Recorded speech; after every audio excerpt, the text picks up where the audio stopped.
many years from now, would you be willing to trade all the days from this day to that for one chance, just one chance, to come back here and tell our enemies that they may take our lives, but they'll never take our freedom?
Welcome to Anti-Tyranny News Radio here on UCY.TV. Thank you for joining me this Friday evening. This past Wednesday, brought up the lawsuit that Jesse Ventura won against Chris Kyle's estate after he passed away. That's where it was settled.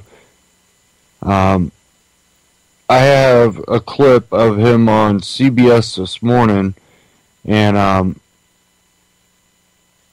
don't know if it was actually this morning, but that's where it came from. I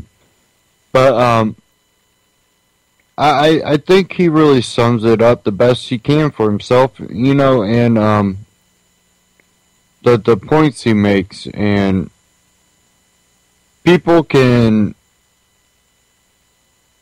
say what they want, but if you are someone that is in the public eye and then basically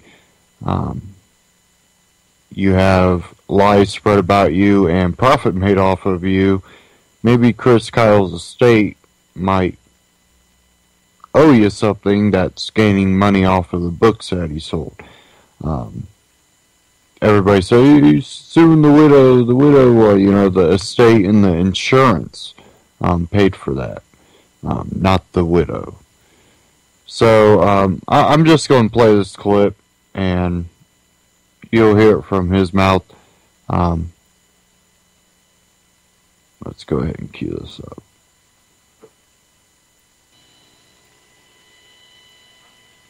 Jesse Ventura, the pro wrestler turned politician, is celebrating a courtroom victory this morning. But some critics say the fight over a best-selling book hurt the deceased author and his family. We'll talk with the former governor in just a moment. A Minnesota jury decided Tuesday that a fellow Navy SEAL veteran damaged Ventura's reputation. Chris Kyle was regarded as the deadliest military sniper in U.S. history.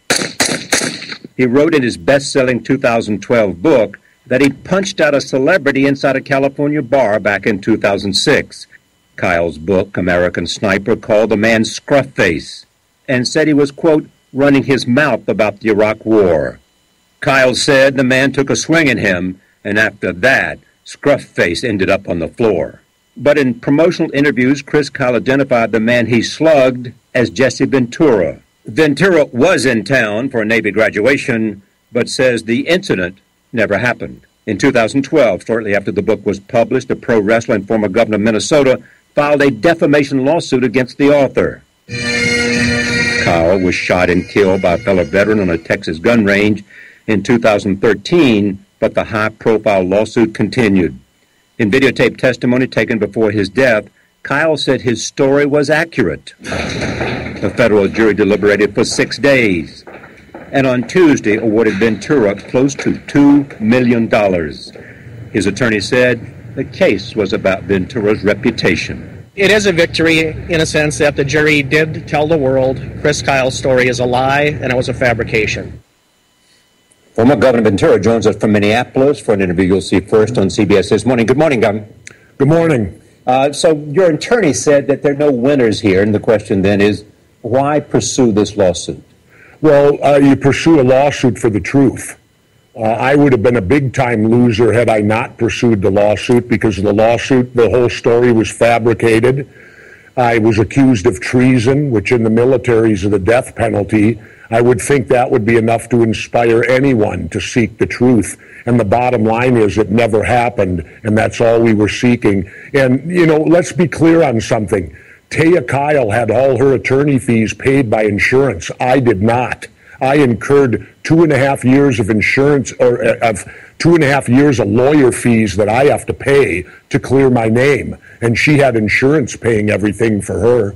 Some suggest, Jesse, that you may have damaged your reputation by pursuing a lawsuit against the widow.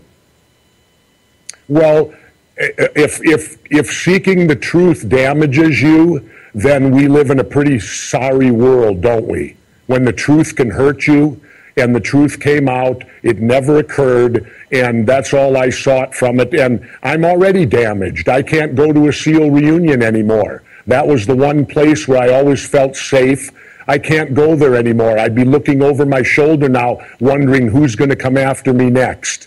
And so don't think I come out of this unscathed. All I wanted to do was clear my name, and it has nothing to do with a widow or anything like that. It was me against an insurance company. Mrs. Kyle also says, Jesse Ventura, that the truth is the truth. She does not think you're telling the truth. She says, I'm never out of this fight. Do you have any plans to reach out to her? No, I don't. You're not supposed to talk to the other side. And, and she can say what she wants. There wasn't one witness that saw me get hit. Does it bother you that you might have won the case, but you were certainly getting hammered in the court of public opinion?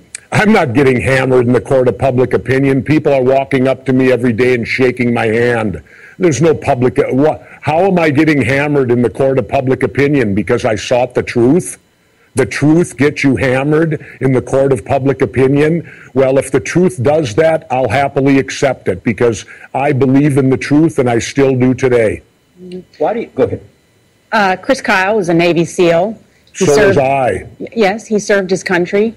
His wife is a widow. There are 2 children, a 9-year-old and a 7-year-old. The estate has to pay out now this over $1 million in fees. What are you going to do with the money? Pay my lawyers. Again, like I said, I didn't have an insurance company paying the freight for me.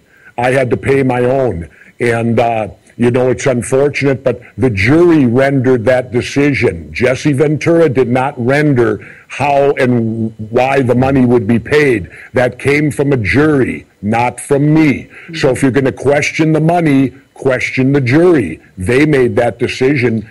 Governor Jesse Ventura did not. You were in a bar with Chris Kyle, and you two did get in an argument, correct? No, we did not.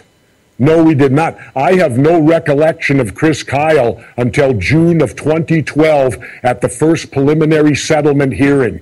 Did I meet him? Probably. I meet 40, 50 people a night out there. We had pictures. I posed for pictures. There's no hostility whatsoever in any of the photos that were submitted in court, as well as we have pictures the next day of me. I'm on blood thinners. If I get hit, I bleed. I can't even shave with a bladed razor. I have to use electric. You're telling me if this guy, and I'm 255 pounds, if he'd have hit me, there wouldn't have been a mark on me and knocked me down? I think so. Why do you think Chris Kyle said this?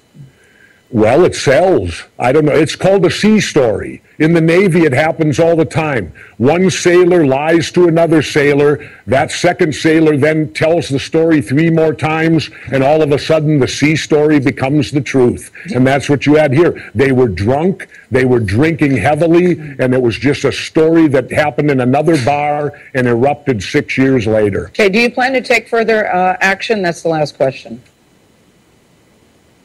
Well, I plan to visit HarperCollins. They published the book and did no due diligence to find out if the story was true. All right. Governor Jesse Ventura, thank you so much. Thank you. So there you have it, straight from his mouth.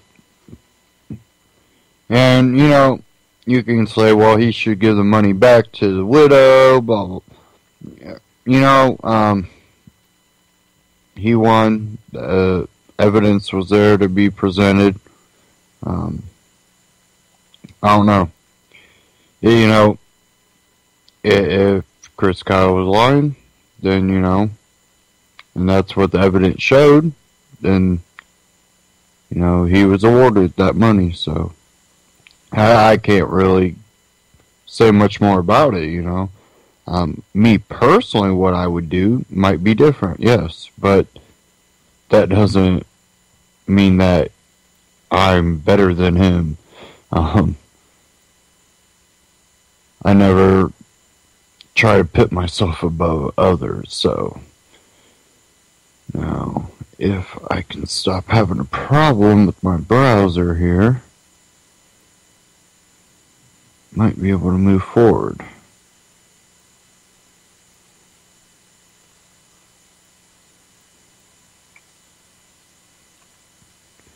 Okay.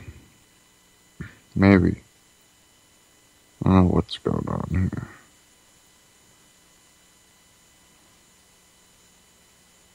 Like the internet's having a stupid fit.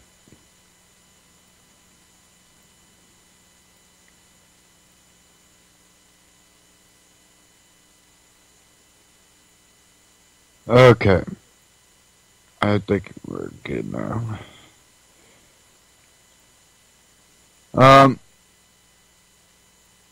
I have quite a few articles here that I want to go over, and I don't think I'll be able to cover them all. So I won't even say each one.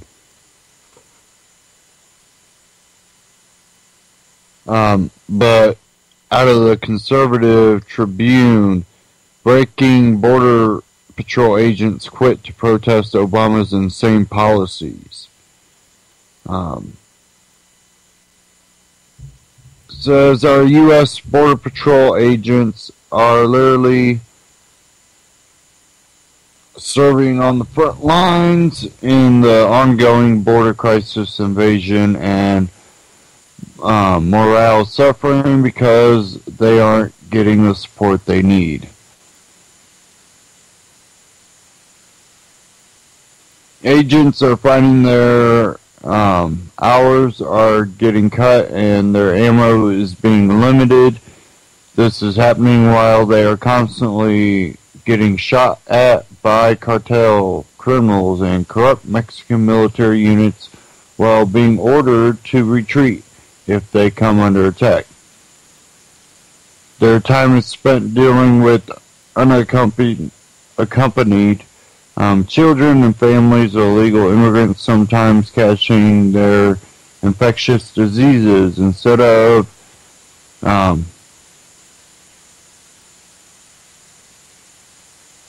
preventing the smuggling of drugs, weapons, and terrorists across the border. Sorry, this thing is just plain slow today. Now, some Customs and Border Patrol agents are quitting, partly due to their mistreatment, but mostly in protest of the insane policies being pursued by the Obama administration, policies that run counter to the Border Patrol's core mission. The biggest issue that the Border Patrol agents are complaining about is the administration's catch and release policy. It has resulted in known gang members being released into the United States provided they have no U.S. criminal record.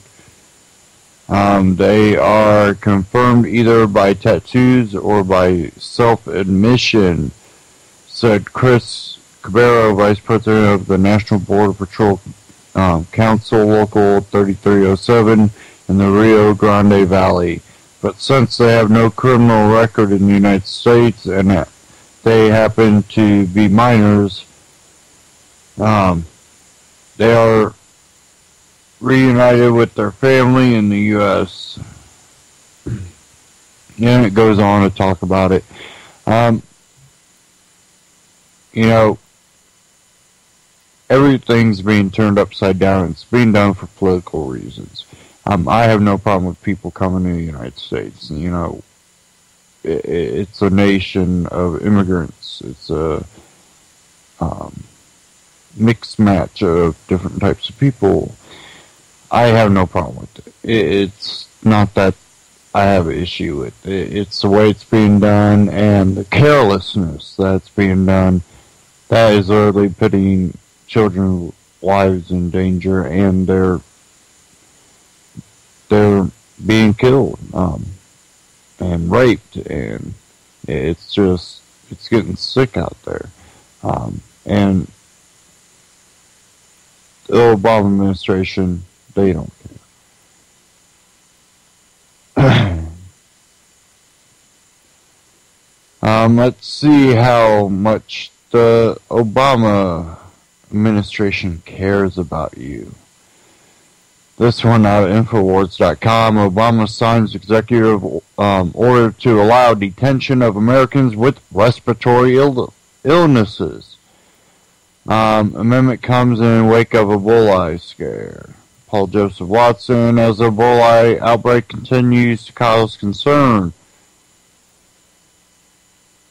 President Barack Obama has signed an amendment to an executive order that would allow him to mandate the apprehension and detention of Americans who merely show signs of respiratory illness. The executive order titled Revised List of Quarantinable Communicable Diseases amends Executive Order 13295, passed by George W. Bush in April 2003, which allows for the apprehension, detention, or conditional release of individuals to prevent the introduction, transmission, or spread of suspected communicable diseases. At the same time, he's allowing people that do have diseases to be released into the general populace. And Border Patrol can't do nothing about it. They cannot do anything about it. It's the policy that the administration has sent down that goes counter to what their objective as Border Patrol is supposed to be. And it says here, the amendment signed by Obama replaces subsection B of the original Bush executive order, which referred only to SARS. Obama amendment allows for the detention of Americans who display severe acute respiratory syndromes, which are diseases that are associated with fever and signs and symptoms of pneumonia and other respiratory illnesses are capable of being transmitted from person to person, and that either are causing or have the political or potential to cause a pandemic, or upon infection are highly likely to cause mortality or serious morbidity if not properly controlled. Although Ebola was listed in the original executive order signed by Bush, Obama's amendment ensures that Americans who merely show signs of respiratory illness, with the exception of influenza, can be forcibly detained by medical authorities. Although the quarantine of people suspected of being infected with Ebola virus seems like a perfect logical move, the actual preconditions for this to happen aren't restricted to just those suffering from the disease. As we highlight earlier this week, the Centers for Disease Control and Prevention, CDC, have measures in place for dealing with an outbreak of communicable disease, which allows for the quarantine of well persons who do not show symptoms of disease. In addition, under the Model State Emergency Health Powers Act, public health authorities and governors would be given expanded police powers to seize control of communication devices, public and private property, as well as a host of other draconian measures in the event of a public health emergency. When the legislation was introduced, the Association of American physicians and surgeons warned that it could turn governors into dictators. Yesterday, it was reported that Emory University Hospital in Atlanta was set to receive a patient infected with Ebola. A hospital in Germany also accepted an infected patient earlier this week. Some critics have raised concerns about the risk of deliberately importing infected individuals into the West. They don't care. They get control over you. They don't care. Look at the border. Look at this. They don't care. And then they sign an order to take control over people. Yes, they don't care. They want control over you. Point blank, period. You know, that's what all of this comes down to. Border just happens to have a lot of crisis that they can benefit from. Oh, a disease was introduced across the border. Oh, we can take control over everything using that. We can use the illegals as, little voters. It's all about gaining control. Again, that was from InfoWars. Okay.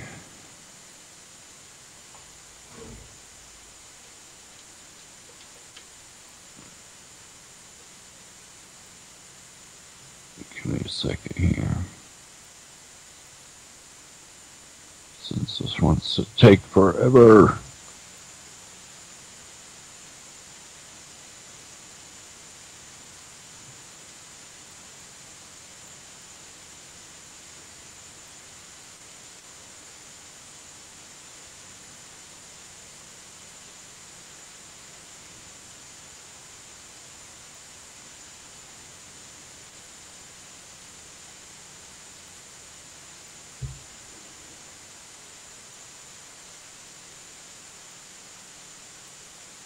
Okay.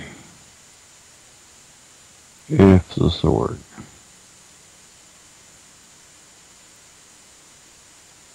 I don't know if it is. I might have to restart my browser here.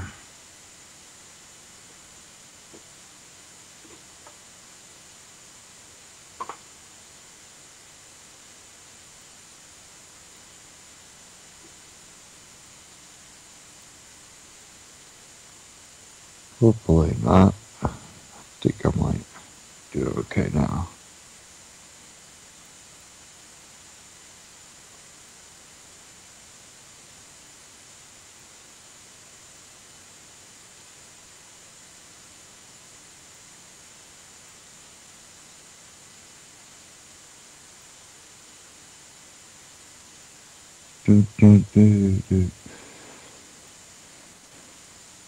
I don't know what is going on with my internet.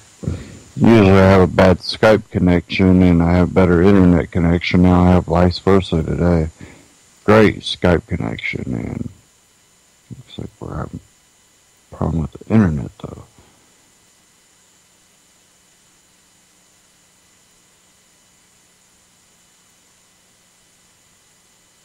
Okay, here we go. I watched this. I thought I personally think it's a great clip. It was posted by Adam Kokesh yesterday, and it's Elizabeth Warren's progressivism Kokeshed. And if you've watched any of Adam Kokesh's stuff, his Kokesh ones are pretty good. So, as long as my internet doesn't crash, we'll be okay.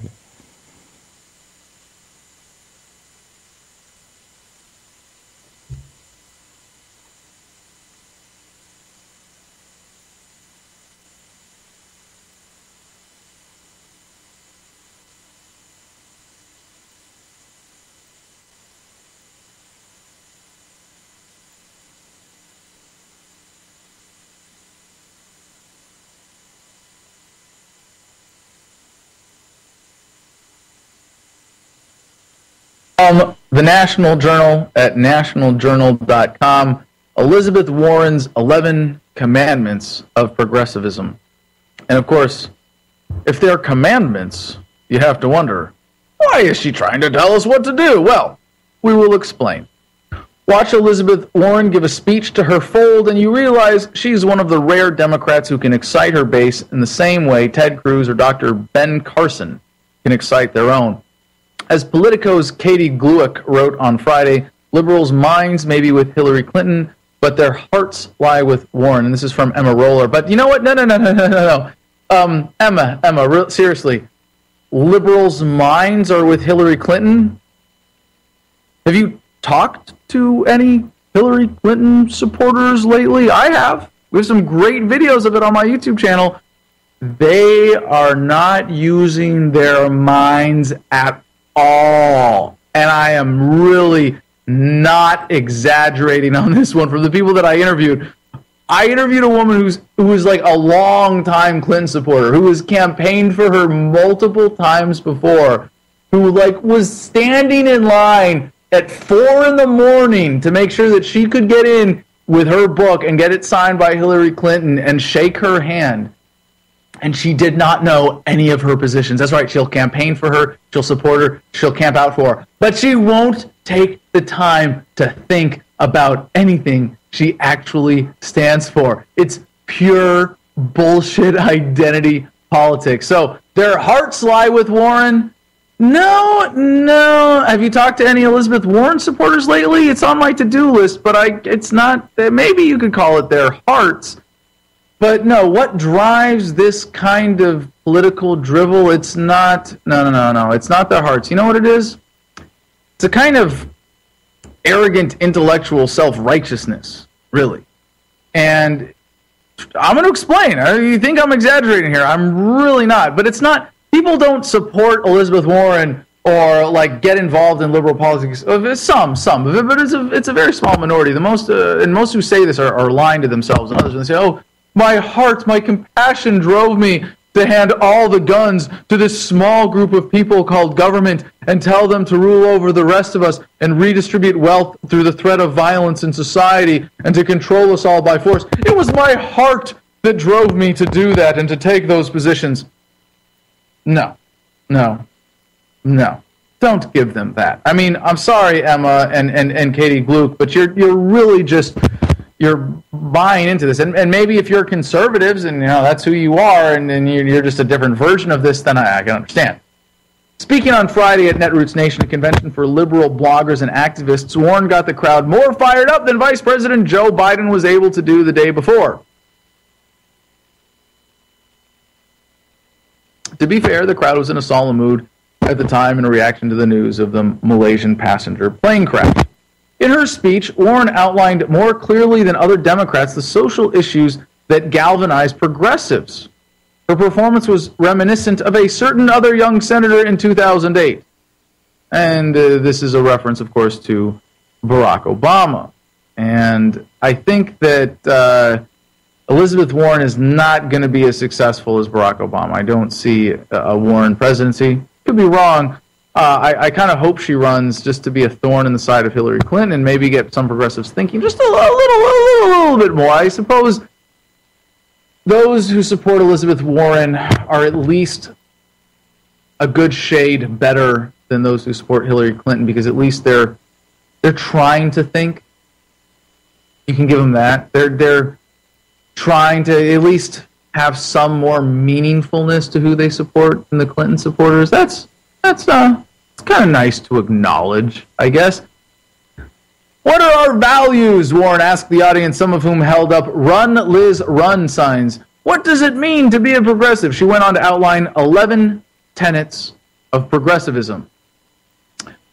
We believe that Wall Street needs stronger rules and tougher enforcement, and we're willing to fight for it.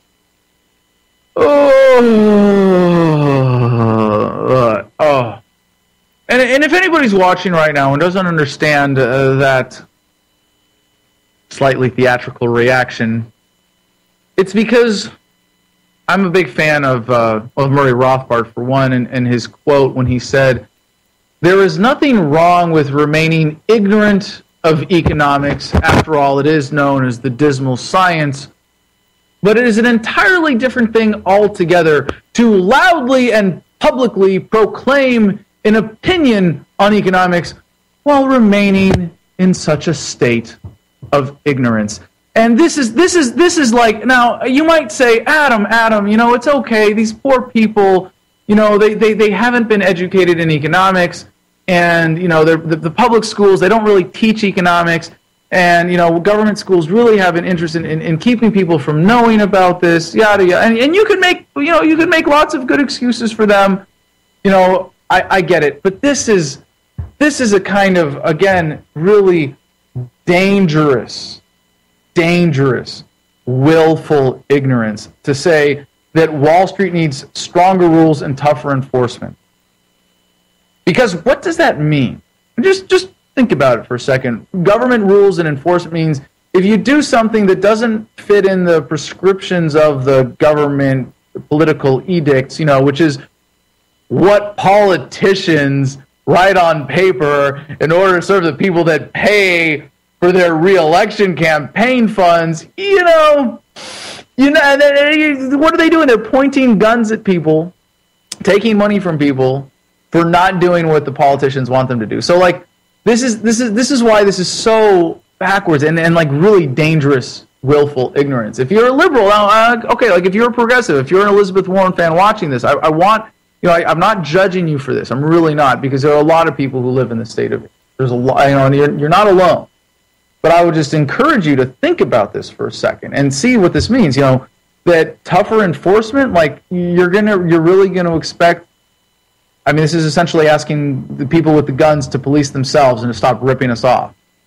You know, like, oh, you mugger, please regulate yourself. And if you turn to the mugger to regulate himself or herself, then what do you expect is going to happen? And the reason this is so dangerous is because there are real solutions to these problems. You know, seeking voluntary, peaceful, cooperative means, seeking the nonviolence, and understanding that the reason the concentrations of wealth and power exist in the world and in the country today because of government, not despite government. It hasn't been not enough regulation. Yeah, we don't have enough laws in this country. We don't have enough enforcement power. No, it's because of government.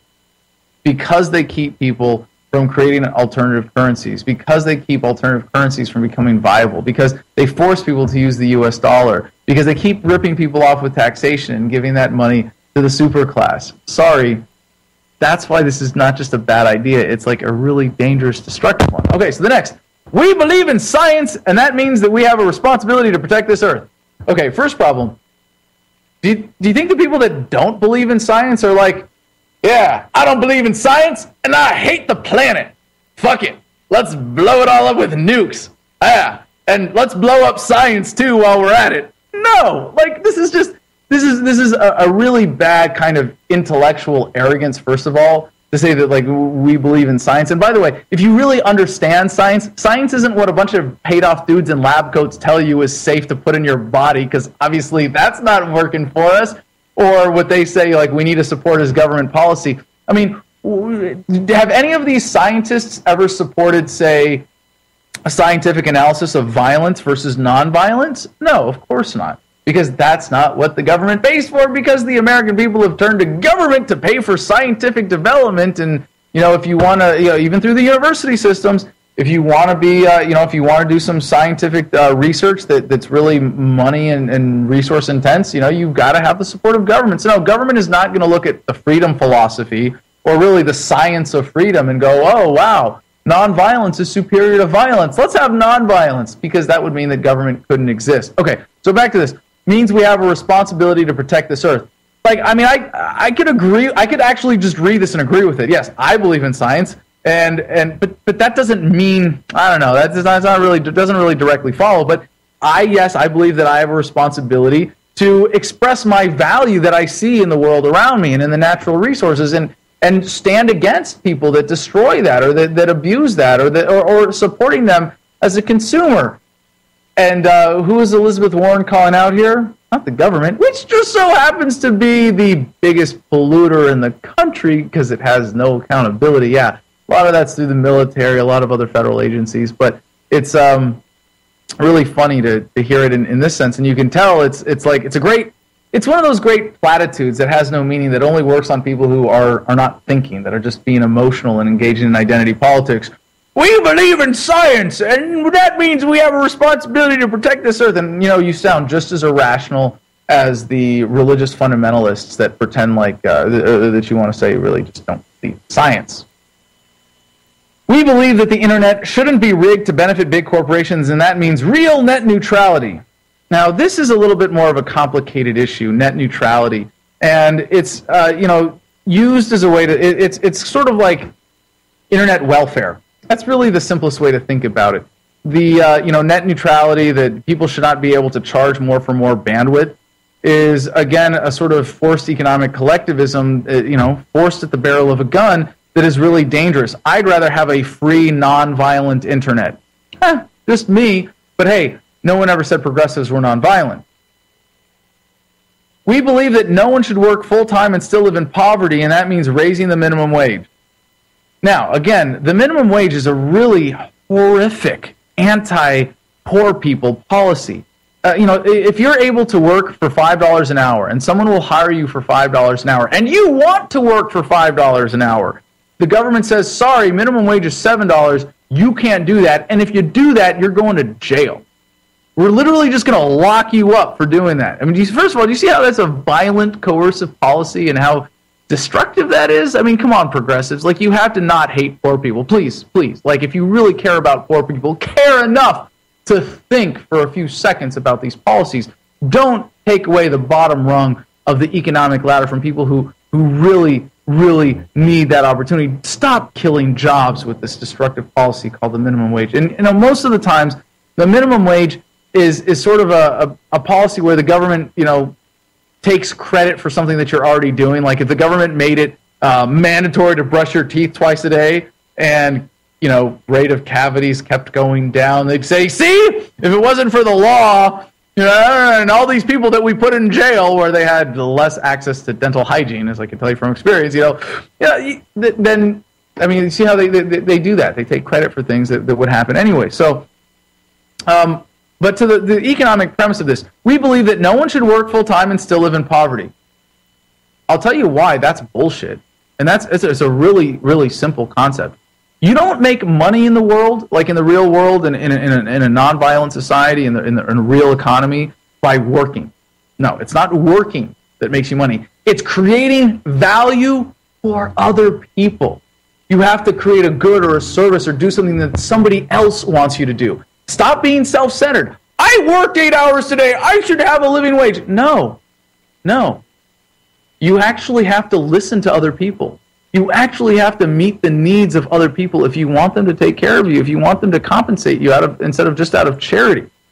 So, no, if you work full-time and you live in poverty, you got to think about why. And then, she's pointing at a real problem here in America and really kind of ignoring the solution, because what she's saying is, elect me or someone like me, or let's have more government and more violence that I can be self-righteous about in order to fix this problem, when violence is actually the cause of the problem. When the average American spends half the year working for the government because that's how much you pay in taxes, and this is for the poorest of Americans too, when you add everything up in terms of the cost of government, not just in the taxes that you see, but in the fees and the fines and the increased costs and the inflation tax and everything else. Actually, the 50% figure that we've already passed here several years ago in the United States does not even include the inflation tax that people pay by holding and using U.S. dollars.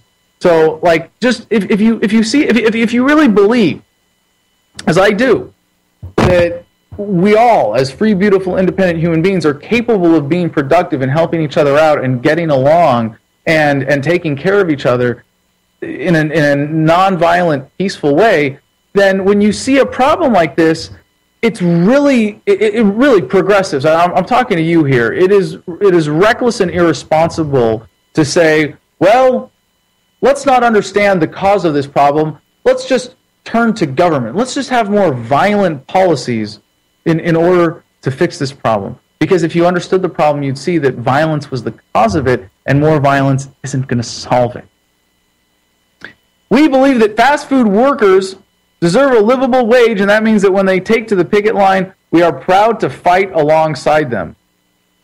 This whole fighting thing, why do progressives want to fight so much? Right? Why so much violence? Like, what is this oppositional thing? And I'll tell you what it is. It's because that's what they're doing. It's like, feeding into all of the conflict in the world. We're gonna fight the people that are giving them jobs. And yeah, the corporations that are running fast food industries are corrupted by government or have corrupted government, or however you want to put this, certainly enjoy an unfair economic advantage, but that's, again, caused by government violence.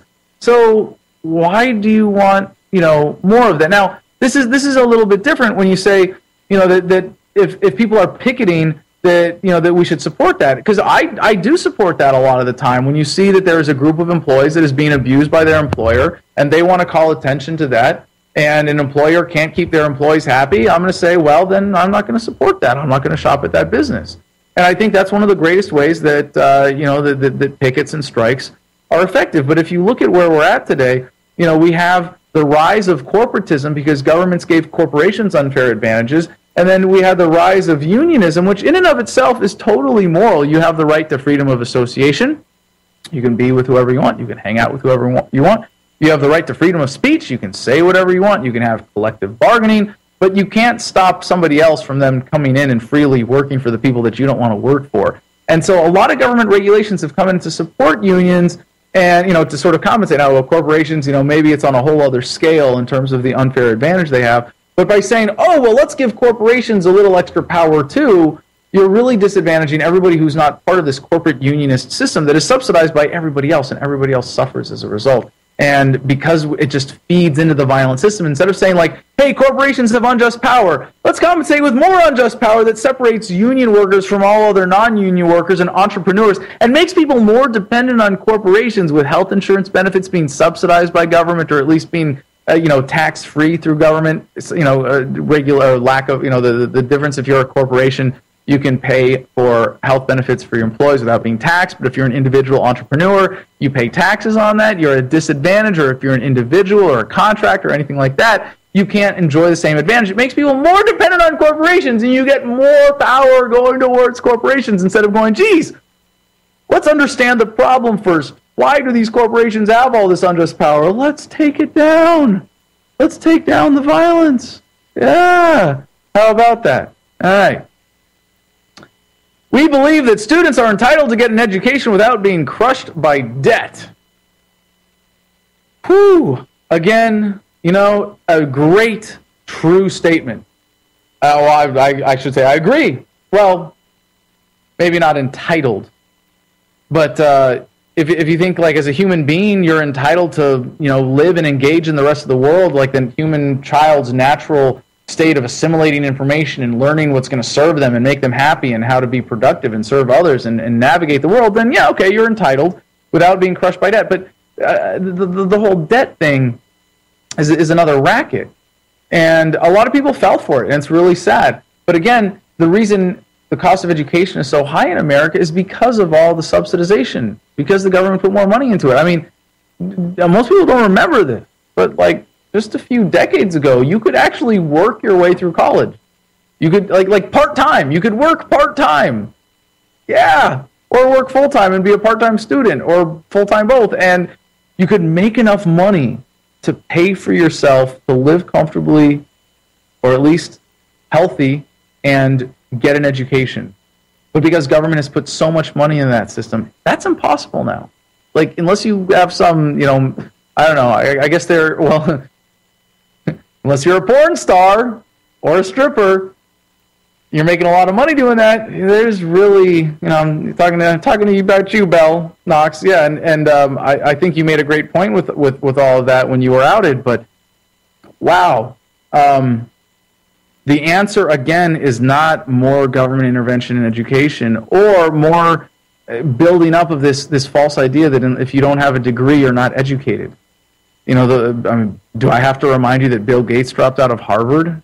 That Richard Branson, Sir Richard Branson, I don't think he has a high school education or something like that. Excuse me, sir, if you do. But no, there are a lot of famous cases of people who are extremely successful because they didn't fall for this, because they didn't allow themselves, they didn't invite themselves to be crushed by debt. They weren't bullied into this. And for those of you who are in debt because you believe that that was the only way to get ahead and the only way to get an education, I truly feel sorry for you. I really do. But I would hope that your education, what am I saying? Of course, your government-sponsored education didn't teach you any of this.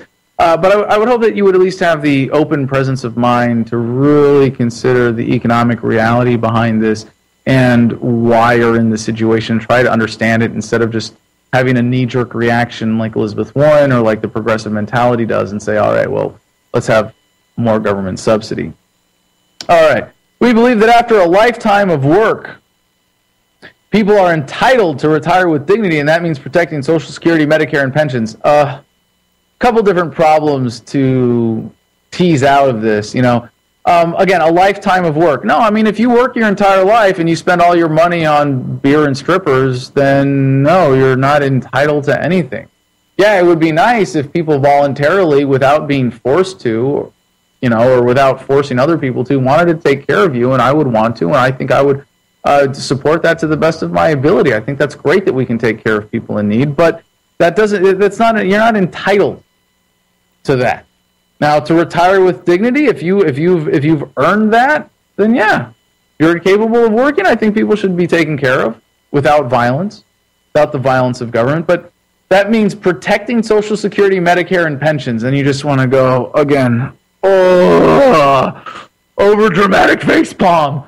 Yeah, really, okay. Because Social Security, Medicare, and pensions have been working so well. No, they're subject to all of the problems that well, I should say at least government pensions. I mean, you look at pension funds bankrupting cities now, because politicians overpromised and then kick the can down the road to the next generation.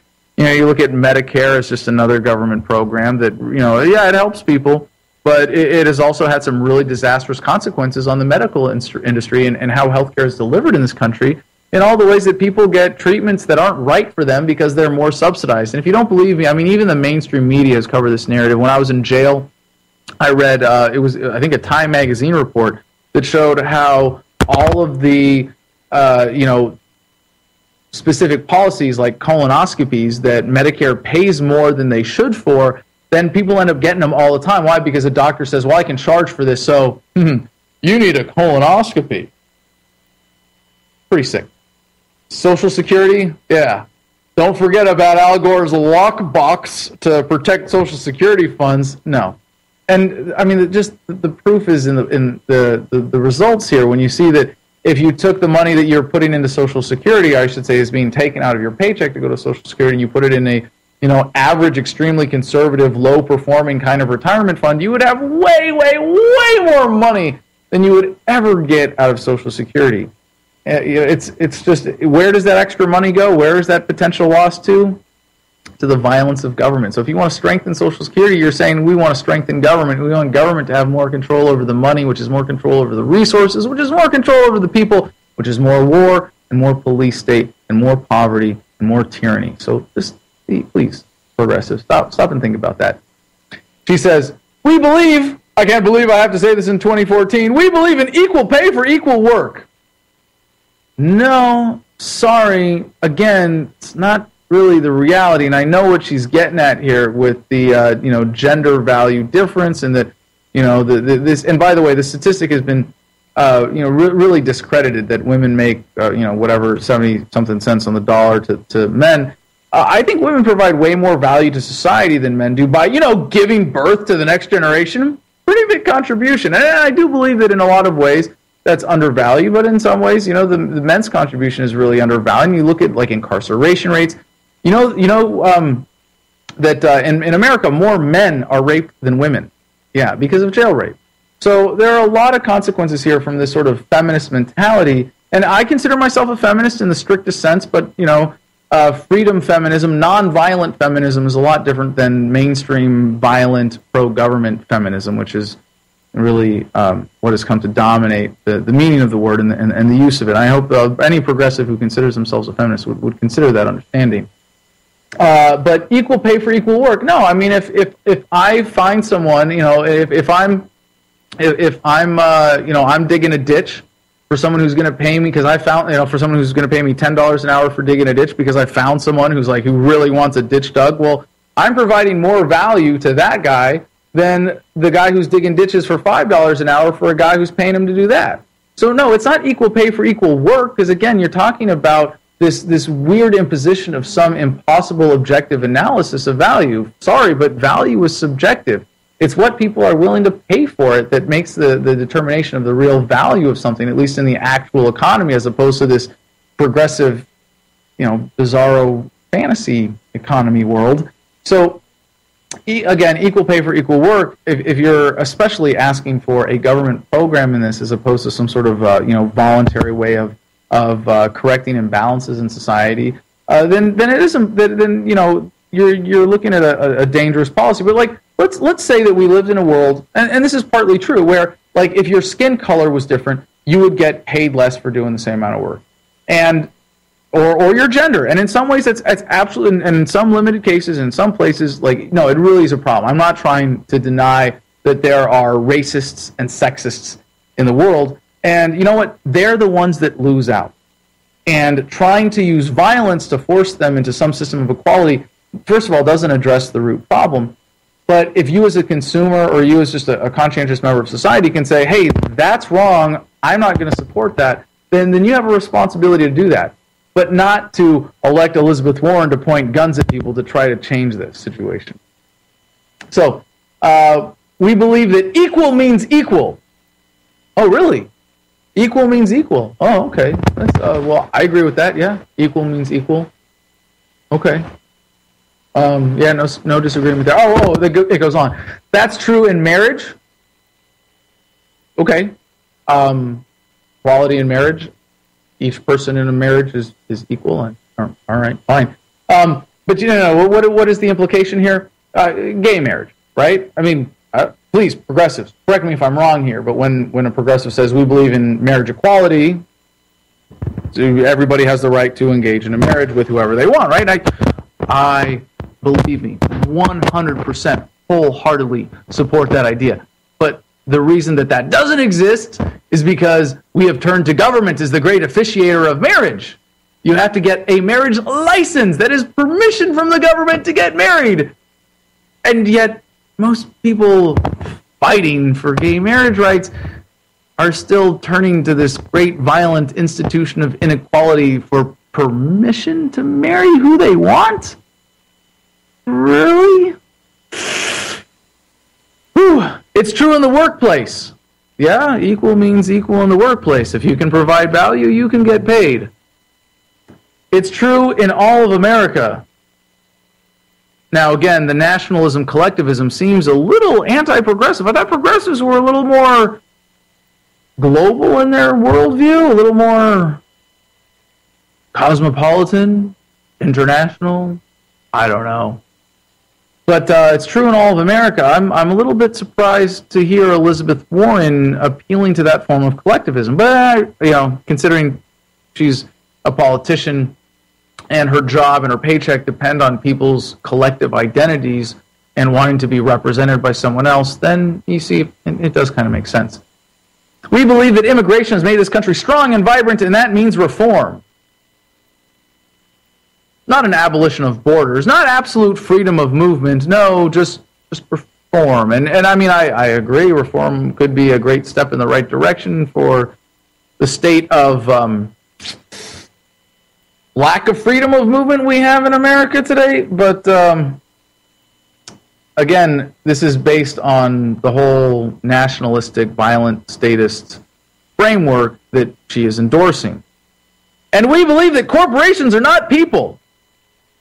Now, this is a really funny thing that you hear from liberals a lot. If corporations aren't people, like you're talking about the legal entity, they don't have rights as people, then what are they? Even if there is a legal entity of a corporation that shouldn't exist as a legal fiction. I mean, if you had a company, it would be a group of people, right? Yeah. Corporations are people, not the corporation themselves, but a corporation is made up of people. People have rights. No kidding. Now, that women have a right to their bodies, except as taxpayers. As taxpayers, no, we own the product of their labor as the national government collective, and we can take whatever we want from them. Or as people who are free to defend themselves and own firearms, no, we don't really think that they don't really have a right to their bodies in that sense. Or in the drug war, to put what they want in their own bodies and make the decisions like that for themselves. No, they don't really have a right to their bodies. No, what is this talking about? We will overturn Hobby Lobby and we will fight for it. We will fight for it. Please, enough of the fighting, people. Really, it's enough. Okay, so this is, you need the backstory here. The Hobby Lobby was the recent Supreme Court decision that said it was okay for Hobby Lobby to not pay for certain things under Obamacare that they objected to on religious grounds. And I want to be like, well, hey, I object to theft on moral grounds and religious grounds. I object to war and the police state and nationalism and collectivism. Can I opt out of paying taxes because it's against my religion to support all these dangerous, violent policies? Well, in America, it's tough shit for me. But this is like the most ridiculous perversion of logic for someone to say, you have a right to your own body, therefore we can force these other people at gunpoint to pay for your medical care. You own your body as a voter, but as a taxpayer, they don't own themselves. Oh, you as a taxpayer also, by the way, you don't really own yourselves either. But we're going to play off your fears and your emotions in order to have another violent policy to force some people to pay for other stuff that they don't want to pay for. I mean, holy crap. Like, progressives, seriously, you're not dumb people. I mean, you're more thoughtful than most Americans. I really, commend you for at least being engaged on important issues, but you have to just be able to think a little bit more, right, about issues like this. I mean, you can see that this is such an obvious contradiction. No one but those of us who believe in freedom based on nonviolence and self-ownership, we're really the only ones that can credibly say that you have a right to your own body. You can put whatever you want in it. You can do whatever you want with it. You can have whatever medication, contraception, whatever it is that you want. But to say that someone else is going to pay for something for you, and we're going to force them to pay for it, do you not see how that is a threat to your own self-ownership? Please, just consider that. You know that something about this picture doesn't add up. You know that the pieces don't quite fit together. And the code here is nonviolence. The code is freedom, the message of freedom. You can see all of this if you really embrace it, if you really look for what is the violence involved, what is the policy here, where are they pointing guns at others to make this happen. And so she goes on, and the main tenet of conservatives' philosophy, according to Warren, quote, I got mine, the rest of you are on your own. As opposed to, let's use violence to serve the super class and trick people into thinking that we're doing it because we care. So if any progressives have been listening, I really hope you took this to heart and took this as an opportunity to listen and think a little bit deeper about the politicians that are feeding you this kind of destructive double-talk propaganda and the effects of supporting policies based on the violent government monopoly without considering their, all of the really, really predictable consequences that you get when instead of using peaceful persuasion, like your mom said, use your words, as opposed to turning to the guns of government to solve social problems. And again, that was Adam Kokesh. And I really think she's going to run. I think the Democrats are going to want her to run. I think Clinton's kind of outlived her usefulness to the Democrats. I think there's a part of the Democrats that want to make sure that they get a chance to have their little dynasty built within the Democrat Party.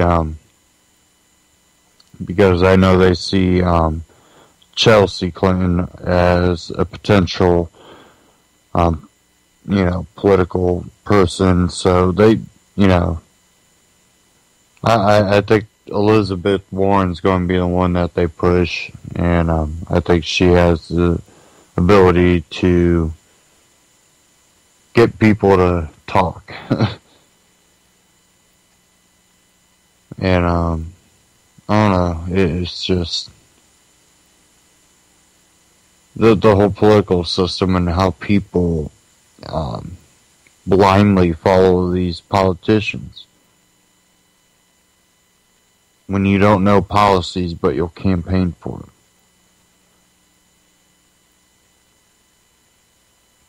You know, one thing they hate about Ron Paul supporters is they had points to make. And they had policies. And they knew, you know, what they were after. And they knew about the Federal Reserve. They didn't like any of that. They're not used to informed people. Most times in politics, it's because people blindly follow the parties. We're going to make a fundamental change, and it's going to be by you getting out and voting. And that's exactly what happens. They blindly go out and vote, and here comes your fundamental change, and it's not going to be good for anybody but them.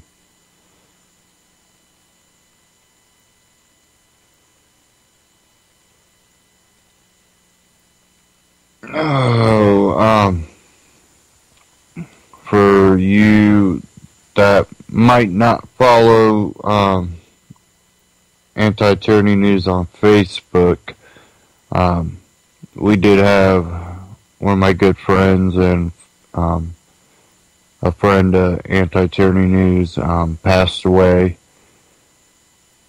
this past Saturday, and he'll be missed. And he was the friend that I had that grew all the vegetables. He was your modern day Thoreau. So David Henry Thoreau. He was just a good person.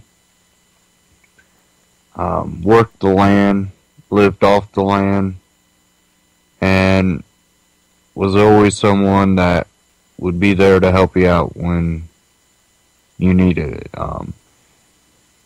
He would go to places and just give out food to people out of his garden. He'd fill up the back of his truck and, you know, go somewhere and hand out free food. He'll definitely be missed, and this article I seen just kind of reminded me of some stuff because well, there's a couple articles here. I'm just gonna go ahead and close this one out because I've kind of already went over this a lot, but I'm gonna go to this next one. Both of these kind of just remind me. But nature's vaccines, this is our natural news. Give me a second here while I get this browser to start working here. I don't think it wants to play.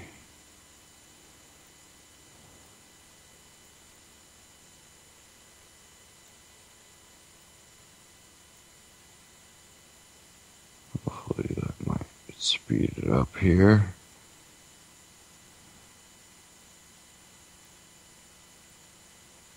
It's just amazing me that my Skype connection is so good, but my internet's not working.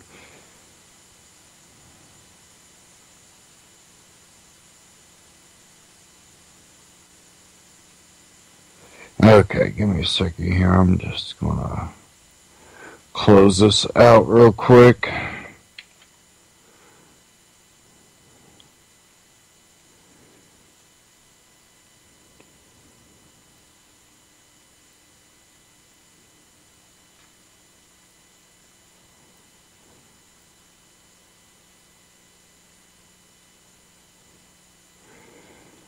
Okay, restart this browser here. If I do it a certain way, I won't lose all my pages I was just on.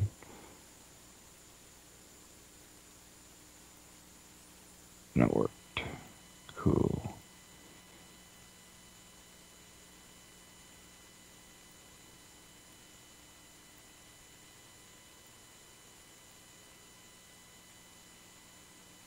And no, it's gonna freeze again. See, there's something going on. Doesn't matter what browser I open. I get the same result.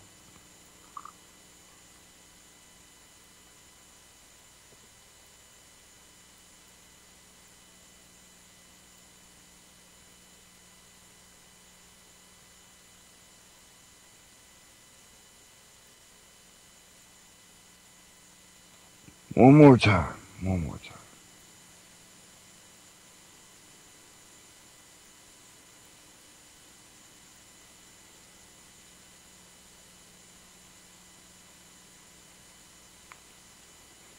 Okay.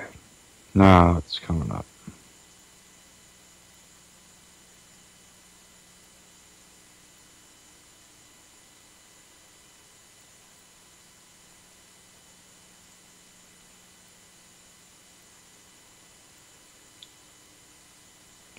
Okay, out of natural news. Excuse me there. Nature's vaccines. Children who live on dairy farms have almost zero allergies. Ever wonder why? Shocking video reveals... Oh, no, sorry. That was an ad right there. Okay. Studies in Sweden have determined that kids raised on dairy farms are considerably more resistant to allergies than those who live elsewhere, including nearby rural areas without non-dairy farms. This wasn't the only study displaying this phenomenon. An earlier German study discovered that mice breathing in microbes from replicated farm air had fewer allergies, and especially important was that their offspring benefited with stronger immune systems that had matured. This maturity helps to develop the intelligence for the immune system to discriminate among antigens and avoid creating excessive inflammatory responses unnecessarily, which is the basic description of an allergic response. Allergies and asthma have been on the rise in the West over the past few decades, especially among younger children. In addition to vaccines and our immersion into chemicals that prevent a fetus from mother's exposure to them, there has been conjecture that our obsession for cleanliness is a contributing factor. The argument for this that exposure to dirt and its natural microbes help immune system develop in a young child, which we've already known that. We've known that for a long time. So playing in dirt is a good thing, yes, of course. This theory is known as hygiene hypnosis. Where too much hygiene or cleanliness for babies and toddlers disables development of mature immune systems.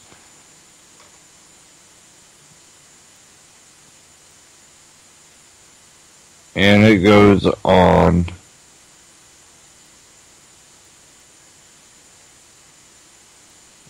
Down here it says medical research is usually funded for finding what Big Pharma may be able to almost replicate with pharmaceuticals. While milk can't be patented for big bucks, after Swiss Amish were studied with similar results as other traditional European farm studies, researchers seem stuck on what differentiated these types of farms from others. But American researcher followed up with Indiana Amish study to find similar results, higher immunity to disease, asthma, and allergies. The Amish tend to use raw milk from humanely treated grass-fed cows while avoiding or minimizing toxic chemicals on their crops. You won't find higher immunity on factory farm dairies and large monoculture farms that indulge in excessive amounts of toxic pesticides, herbicides, and chemical fertilizers.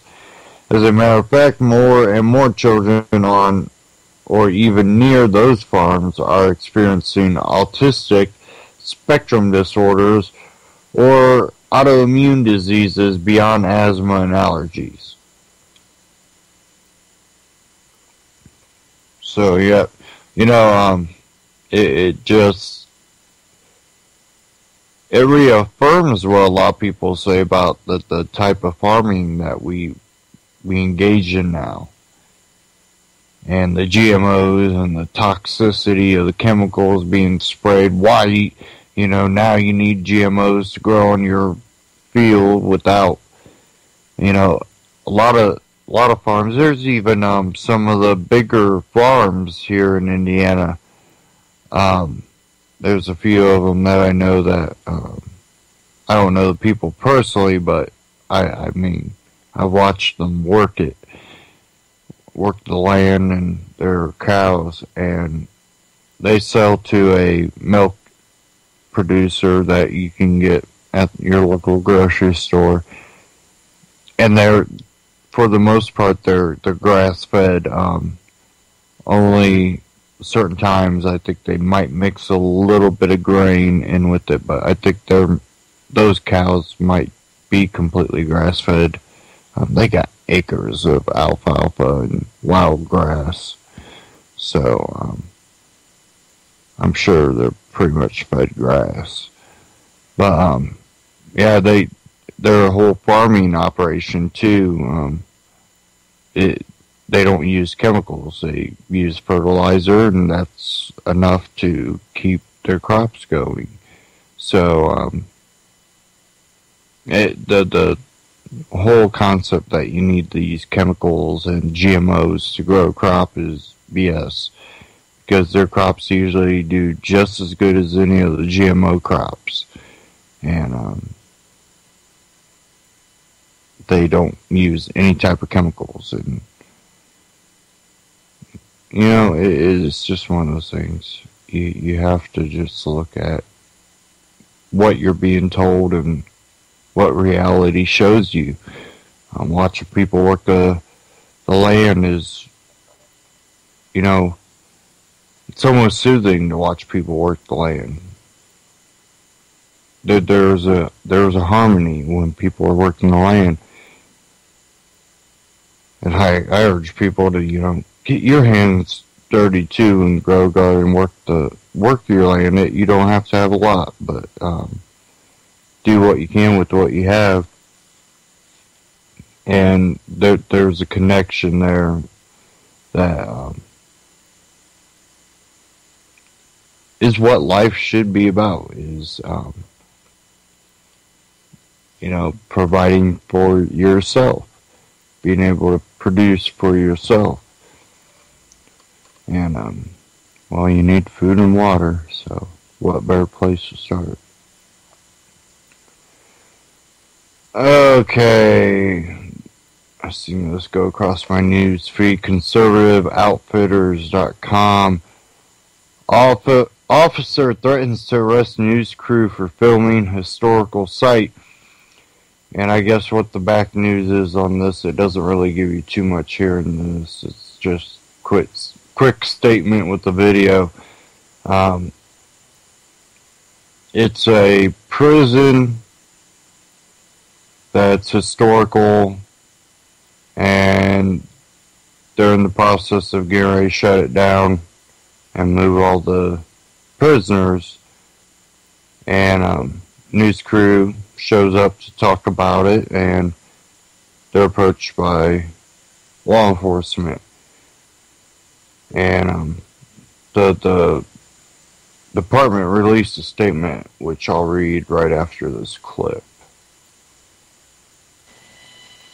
A News Channel 13 crew was threatened with arrest today. It happened as they were working on a story about the historic cottage in Wilton, where President Ulysses S. Grant spent his final days. Grant's cottage is located on Mount McGregor near the now closed correctional facility. Corrections employees who are still working at the empty prison made every attempt to stop Mark Mulholland from doing his job. And Mark shows us what happened now live from our Saratoga newsroom. Good evening, Mark.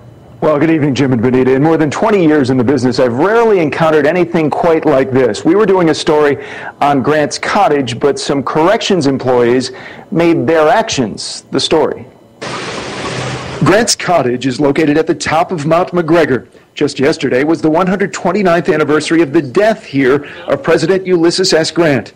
We shot some of the reenactment Wednesday and were assigned to go back there today to get some additional shots. We were doing a piece on camera in the shadows of the empty Mount McGregor prison when a car comes speeding toward us. Oh, hey, someone's going fast. Watch that. This is the exchange photographer Matt Soriano and I had with a man who identified himself as a corrections lieutenant. Excuse me. Yeah. Don't film me. We're doing a story about Grant's cottage. Doesn't matter. You're on state property right now. Can't film here. You got to get the permission through Albany to film. Okay, we can go shoot it from Grant's cottage then. No, you're not up here for that. You're up here for different purposes. We're doing a story on Grant's cottage as it relates well, to the prison. Well, you'll have to take that through Albany. No, we'll just go back to Grant's cottage and shoot it. No, you're going to leave the mountain now. No, we're going to go to Grant's cottage. No, you're not. You're rolling, right? Yeah. You're telling us we can't visit a historic site? No, you're not. You're going to have to run that through Albany. No, we don't run through Albany whether we visit a historic you're on state site. grounds right now. Well, we'll go to the historic site then. You can go up there. You can't film. Oh, yes, we can. No. Yes, we can. What's your name? Lieutenant Doran. Lieutenant what, Doran? What's your first name? It's Lieutenant Doran. Look, I'm not going to go around with you on this. You're going to leave the property. We will. We'll go up to the historic site. You cannot film up there. We will go to the historic site and do our job. You know what? Jeff, make sure they don't go up and call the state police. Have them removed. Have us removed from a historic site, sir? So we proceeded to make our way closer to Grant's cottage, but another corrections employee parked his car across the road, denying and blocking our access to the historic site. So we're trying to get to Grant's cottage, and the state corrections officer is blocking the road. So you can see how this might deter people from trying to get to a prominent National Historic Site. Can you move up a little so we can get to Grant's cottage, please? After several minutes, he moves his car to allow other visitors to get to and from Grant's cottage and slowly inching his car along in front of us. Ironically, once there, we noticed a film crew apparently filming a movie on the grounds of the closed prison. On our way back down the mountain as we attempted to leave, Corrections Lieutenant Doran had called the state police, asked them to detain us, and demanded our video. He's obviously leaving. I mean, you can't leave with that film. Can't leave with what? You can't leave with the film of the jail. If I'm a member of the public and I'm taking pictures of Grant's cottage and there is the facility in right behind it, what do you do in that case? We're aware that facility's in the background. Those photos will be confiscated. The man who identified himself as Lieutenant Doran said on several occasions if we didn't hand over the tape, he would have us arrested. After roughly an hour and calls between our newsroom leadership, state police, and the Department of Corrections, we were allowed to leave without surrendering the video we shot. That's what it took for a mainstream outlet. Of course, they're local, but still mainstream funded outlet. And this shows how the police state is trying to lie to citizens, telling them that they can't film. And when you're doing it for news or you're a citizen, journalists and citizens, you know, you're covered. You have absolutely every right. It's governments really that shouldn't they be the ones that have to gain permission to do the filming? Are they not the ones that should have to gain all this permission? Why are we gaining permission from them? No, you're supposed to gain permission from us. We want to put a camera on the street. No. But, no. You know, it's completely backwards, and we live in an upside-down world where we got people that go we just want to be able to be free, and in the process vote for more dictatorship over their lives. And there's those sparks that I see out there that they make me kind of happy, because I see there are people out there that are waking up.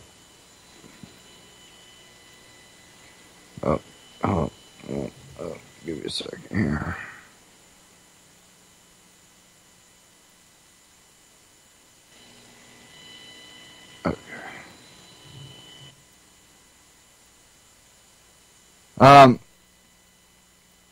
This one coming from Anti-Media. Google implements right to be forgotten and begins censoring history. And this can be, well, I guess it's good for those trying to hide stuff. They say it's to, be able to delete yourself from the internet, but it's also what it's going to do. Since the internet tends to be the source of a lot of information, and, well, a lot of this information isn't getting put on paper. I think we have forgot about that. We're putting all this on the internet. But what good is it if it can't be shared anymore because of these right to be forgotten?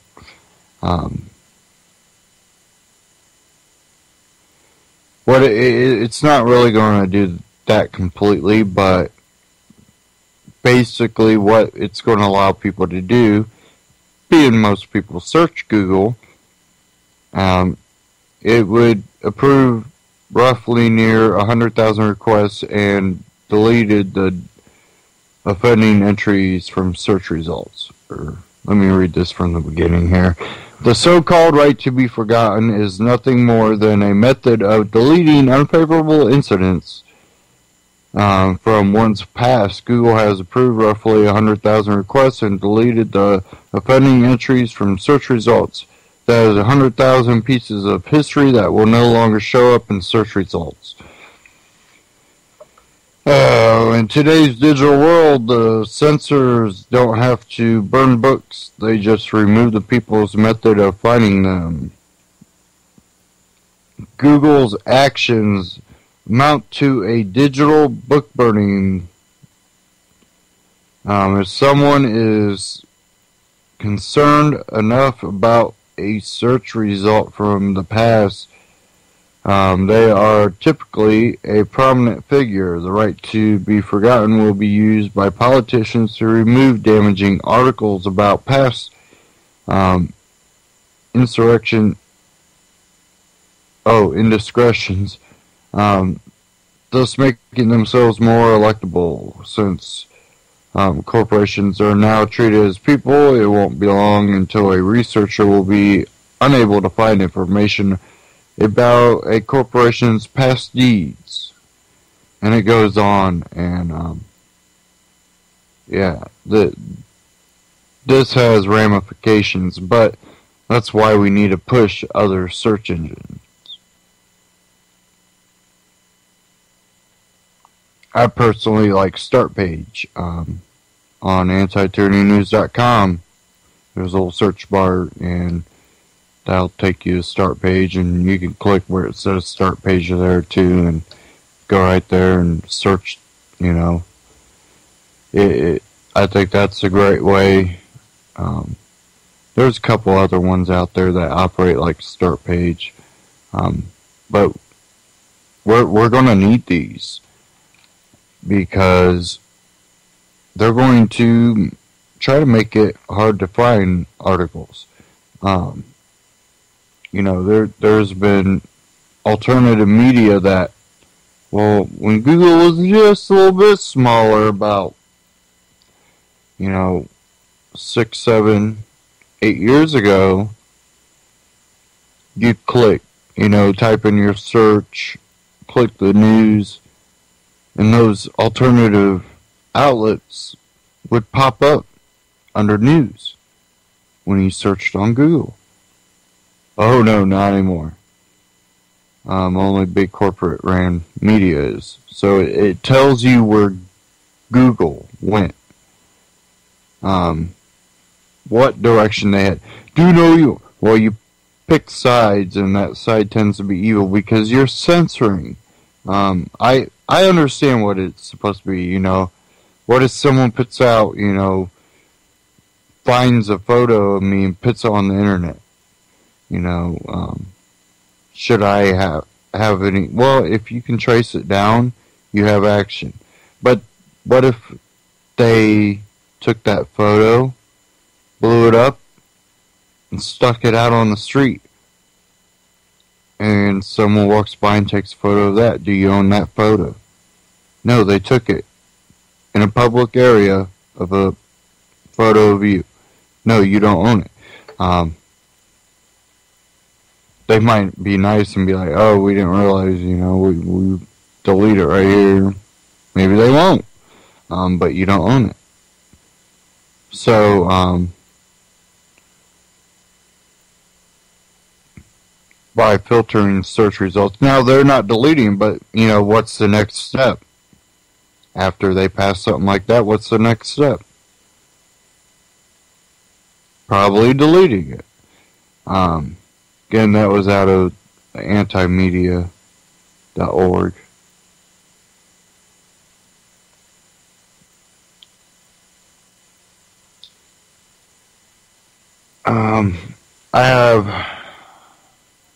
I don't think I'm going to cover this one. You can check this one out at freethoughtproject.com. It's titled Free Thought Project, and Tom Zebra turned the police state inside out, drones over LAPD. So, check that one out. It's pretty interesting. And they also have, breaking, medical examiner declares Eric Garner's death homicide due to police chokehold. So, that's what the coroner is saying. And then there's another one that's right after that one that, you might want to see because it's NYPD again.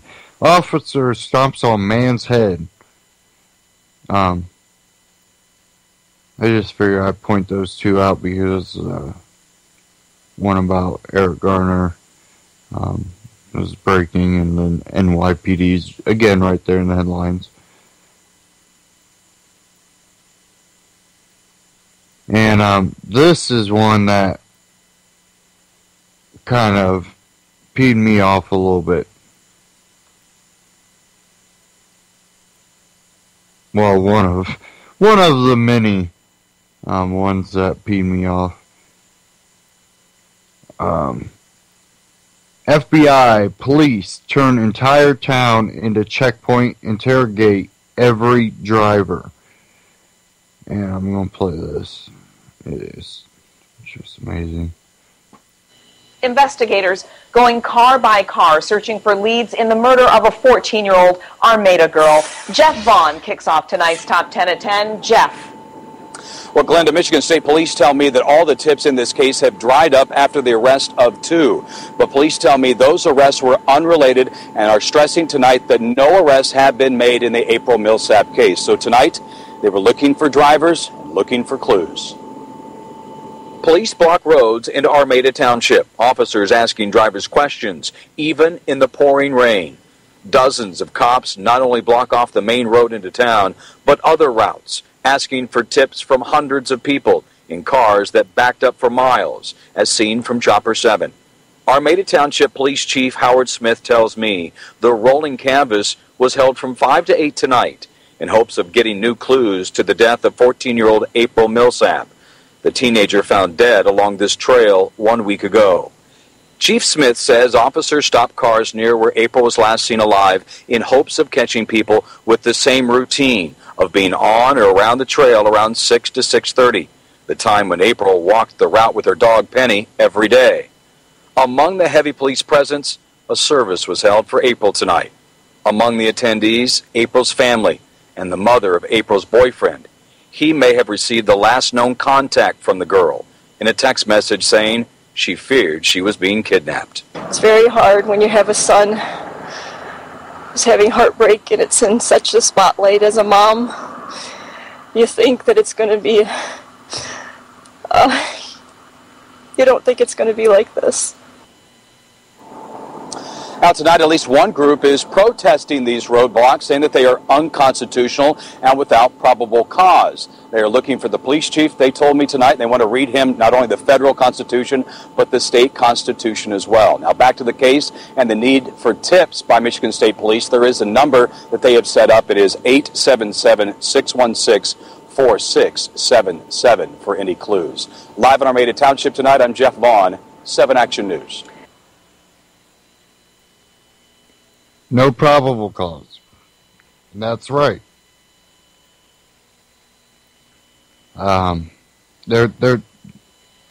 If you could have seen the video there, where they showed the aerial view shot of these cars backed up miles. A week ago this happened. It's not like she's missing right now and someone's seen her kidnapped. And they've seen this color car. And we're stopping every car that's that color and that make. Even that goes against people's rights. But it's not even that. They can't even argue that. This is a week after it happened. Oh, we just want tips. They cost people time and pay for this type of stuff. Even if they did it on the weekend. I work weekends.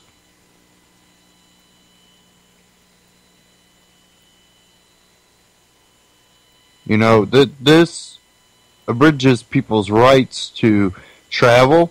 It abridges people's rights to pursue their happiness by being able to pay their freaking bills. It's just complete idiocracy.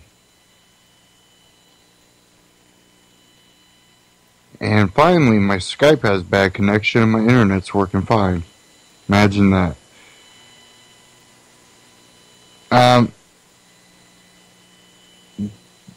They used a complete blanket approach on that, and it's just amazing that, you know, the people were up in arms. Now they said, well, you know, there's a group talking about it's unconstitutional. They would like to find the police or chief of police. And back to the story, and, you know, acting like, oh, these idiots, oh, geez, you know, troublemakers. No, they're bringing up legit things. Of course, people, you know, good people want to help out, but that's not the way you go about it. And a lot of people, like me, would,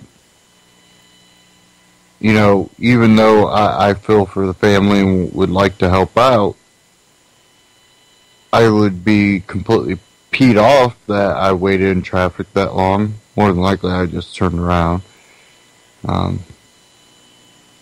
Went back home, said screw it.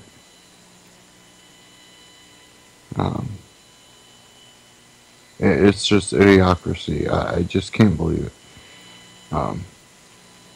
And the way they treat it, too, is just unbelievable.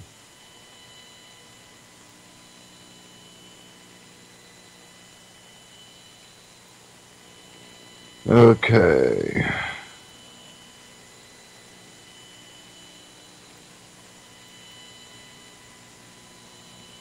A little bit of good news. You know, we always hear about police shooting dogs, and it just kind of gets sickening. A lot of times they're, rots or pits or whatever. This one out of Free Thought Project. A rare big-hearted cop rescues pit bull instead of shooting it twice. Says, we will always give credit when it is due. And Sergeant Gary Carter of the Arlington Police Department in Texas definitely deserves some praise. In a world where we hear story after story of cops killing man's best friend, it is an absolute pleasure to get to write a story like this one. Sergeant Carter first met this beautiful pit a few weeks ago after they received a call for a possibly vicious pit bull running loose. The unusual, kind-hearted cop decided this was an aggressive beast. Just a scared and thirsty lost dog. Then he found his home and returned him. Sadly, the pit bull escaped once again, and the terrible owners decided their friend wasn't worth the effort to retrieve. He was taken to a local shelter where he began to run out of time before being put down. The police station, who appears too often tweet out lost pets and pets who need homes, tweeted out an urgent call for someone to adopt the dog on Thursday morning, and once again, this big-hearted cop came to the rescue. And here's a quote. It says, Jeffrey is worldwide famous after hitting over 12 million views. We know someone will take him. Spread the word. Chance went home with Sergeant Carter today. Chance was so happy to see him and was excited to go to his new home. The sergeant has decided to rename the dog from Jeffrey to Chance, and we wish them nothing but the best. So, some good news. He wasn't going to let the pit be put down, and he saved him twice. Again, like they even said, after hearing story after story, you're glad a cop didn't just show up and see the dog acting weird or, being skittish and shoot it. We hear too much of that. Okay, I had something here out of bedswan.com if I can find it again.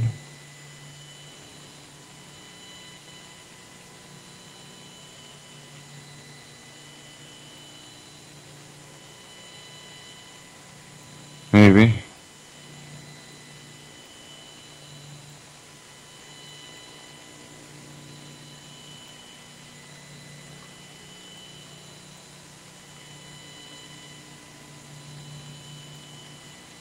There's a couple. I'll do this one first. And this is Rand Paul on MSNBC. When your network does 24-hour news telling the truth, maybe we can get somewhere. And definitely will play this one.